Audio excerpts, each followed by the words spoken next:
All right, let's go to the Detroit Lions, as we mentioned, in the NFC North. They got to play front runner, so it's winning the division, absolutely. But what else, narrative-wise, this Lions team that appears to be on the upward trajectory, what's a good best-case scenario for the Lions?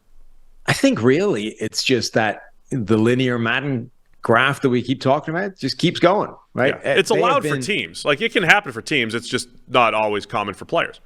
Yeah, like they have been executing this rebuild perfectly. And ironically, a perfect rebuild is going to involve some imperfection because you're going to miss in some of your decisions. And the really important part is how you adjust to the times where you miss.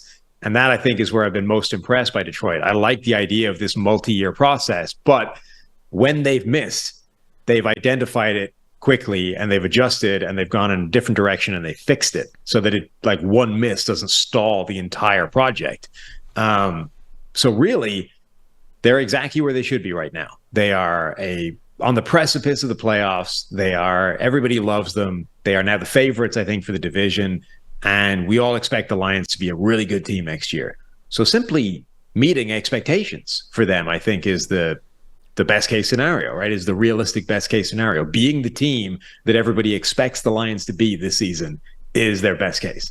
Other specifics I would point to is the defense. Remember how bad the defense was the first 6 or 7 weeks of the year. Then they kind of turned it around.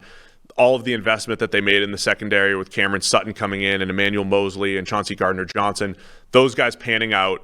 Aiden Hutchinson becoming that elite pass rusher he looked like down the stretch, having that fierce defensive front, Alim McNeil in year 3, James Houston with more extensive playing time. Like, all of those defensive players really coming together, I think, is part of this best case scenario. And then Jared Goff just running the show the way he has been. Again, we sit here and push back against, hey, his stats are a little inflated last year, but he is capable of playing low 80s type of football. He did it a few years ago. If he does that with Ben Johnson and these playmakers in the offensive line, we've got a very dangerous Detroit Lions team.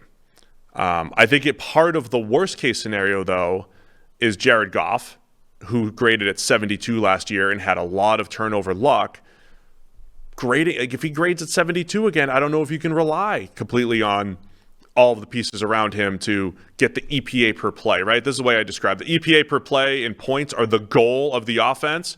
The quarterback's the biggest driver of that, but those are sliders as well. If Goff plays at the same level, you're relying so much on everything else to go well. And that could be part of their worst case scenario, is Jared Goff not playing well enough. Yeah, and critically, you mentioned the turnovers there, because one of the biggest not drivers, but one of the most EPA per play is one of these stats where I like to think of it as essentially passer rating adjusted for situation, right? Like, it's a composite data point that factors in not the quarterback, or factors in the quarterback, but isn't just the quarterback. It factors in, like, the totality of the passing game. Yep. And it's like passer rating. It's actually quite useful in that regard, but its use starts to fall down where you simply ascribe it to a quarterback.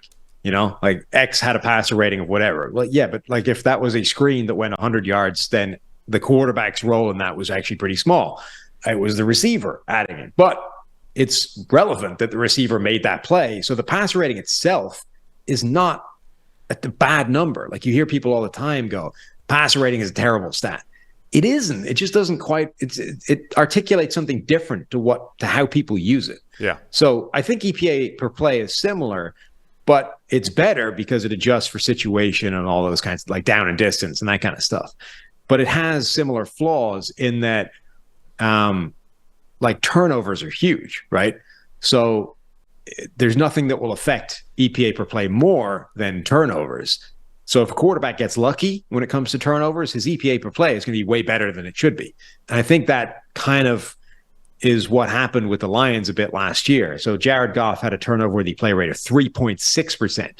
So half a percentage point higher than the Daniel Jones one, which we were talking about is not a good number. And yet he only had 7 interceptions, right? If that swings against him, then all of a sudden Ben Johnson is not able to make magic out of this, like, not great performing Jared Goff. And we're not talking about, like, hey, you guys are screwing Jared Goff. He's way better. Look at the stats.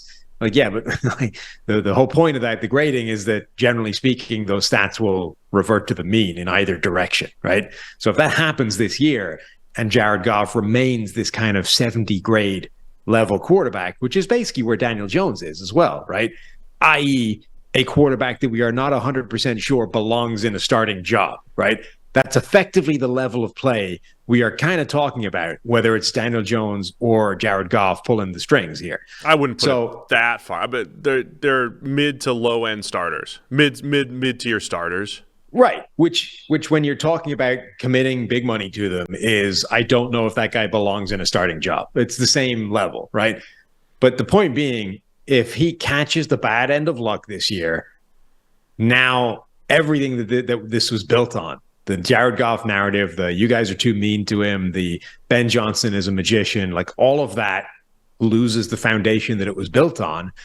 And we just have a lot more concerns. The Lions will still be fine because they're a good team top to bottom, but the leg just got chopped out from under them because Jared Goff isn't any longer producing the way that he looked like he was producing last year.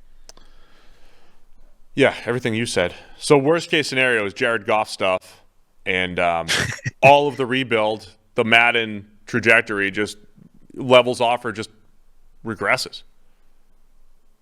The volatility of Emmanuel Mosley's injury and volatility of Chauncey Gardner-Johnson and some of the additions just don't pan out.